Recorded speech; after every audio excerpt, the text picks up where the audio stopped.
TV. Here you go.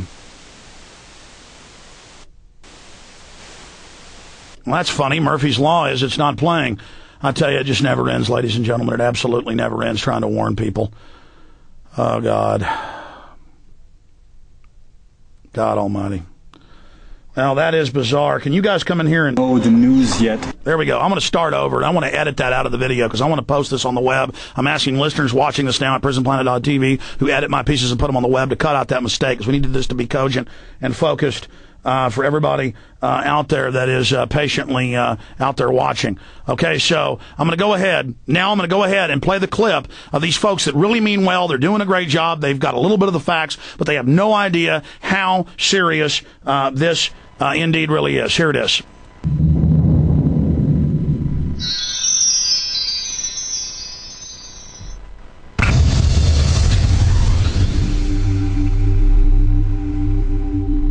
Hi guys, this is a new iPower clip and today we have some news about net neutrality.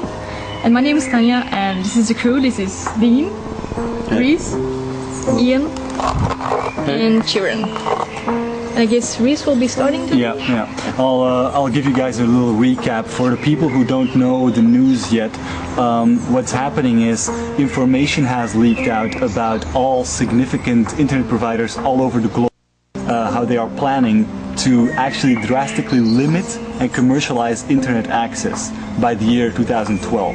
This means that by then you will actually only be able to access a small bunch of commercial websites for which you'll have to pay a certain standard fee, and if you want to visit any other website that's not in your sort of like television-like package, you will have to pay something extra. You will have to pay extra subscriptions for every other site you visit. Now, this isn't just about the internet getting expensive. This is about the internet just disappearing, because all those other sites won't get any visitors anymore, because you have to ask yourself, who will visit any sort of smaller website that they have to pay a subscription for? Their visitor counts will go down drastically and it will all just disappear over time. This will happen pretty quickly. We actually have a contributor to Time magazine who's doing an article about our information, and because we got it from inside sources who didn't want to reveal themselves. But this guy from Time, who contributes to Time magazine, actually has now official sources from major internet providers like Bell Canada. I'm going to stop right there for just a moment, and then we're going to go back to this in just a second. Again, I don't care about getting the credit for warning everybody, because I didn't. The establishment itself said it was going to do all this, but this is only one small part of it 2.5 years ago, 6 years ago, 8 years ago. I learned of it again 6.5 years ago. So even this, quote, inside stuff, and now Time's going to tell us what's going on. What you're hearing here that people are debating and can't believe isn't 1/10 of the plan. So I'm going to finish up with playing part of this live to continue to comment on it, and then I'll come back and get into what's really going on for you.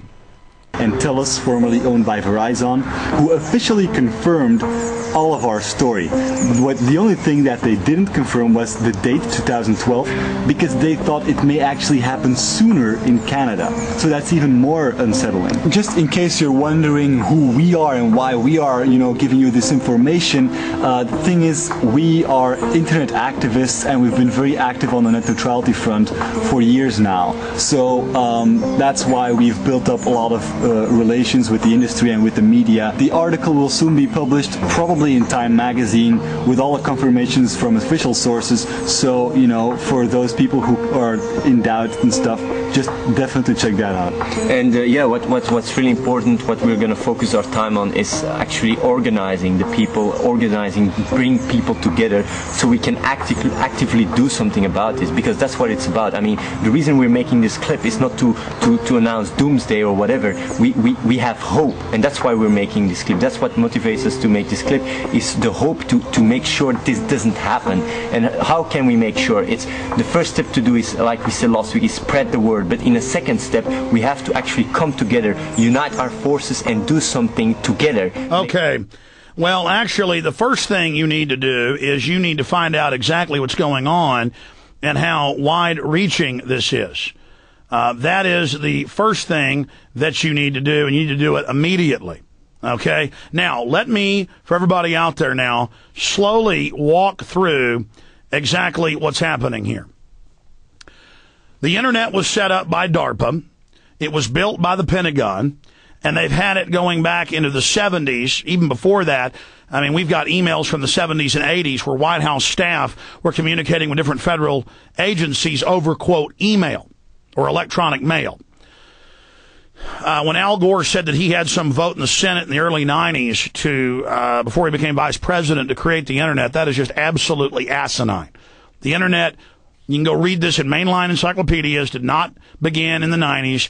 It began in the early 1960s. That's when it was conceived, and it was in use between secret government agencies, the scientific agencies, back in the late 60s. It was widely adopted in the 70s and was in almost all major government institutions by the early 1980s. So let's get that straight. The government built it. But then, with the BBS systems and message boards and other people tying in and people paying for internet connections and using their phone lines and people putting up their own server farms and other industries and systems developing, but the government still, with the telecoms and the universities, controlled the major hubs or the routing systems, the, quote, peer-to-peer.